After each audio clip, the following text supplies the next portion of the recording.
eta teh. Geusina teh ukur jojogedan kitu, paruguhnya. Da nya kitu we tah. Flash mob teh. Nya malih sim kuring kantos ngahadiran nya dina pernikahan rencang sim kuring di Kota Bandung. Eta teh beuteung dibere kursi. Bingung sim kuring kumaha. Cing teh ite Kang kumaha dahar teh dibere dahareun tapi teu dibere kursi cing teh bingung atuh teh kudu kumaha. Ai saur rencang sim kuring teh da. Nah bat balat teuing cenah. Ieu teh apanan standing party cenah. Har cing teh standing party teh naon deui wae ieu teh. Heueuh pestana bari nangtung cenah kitu. Gitu. Jadi nya urang teh barang hakan teh bari nangtung we atuh kitu tah.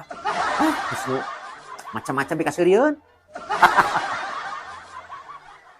Janten sim kuring teh atuh prihatin nya kacida bet urang Sunda teh geus leungit ciri anu mandiri hilang cara anu biasa nya.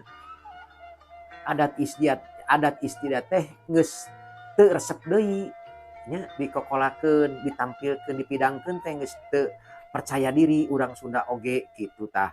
Jadi mudah-mudahan atuh kapayun aya kajian-kajian anu memang peradaban mandanya memang progresif.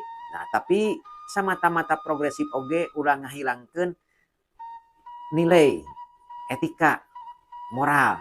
Nah, eta maksud sim kuring mah. Memang anu diguar teh ieu teh ukur pesta, tapi da eusina mah hoyongna mah eta teh ya. Supados jati teu kasilih ku junti.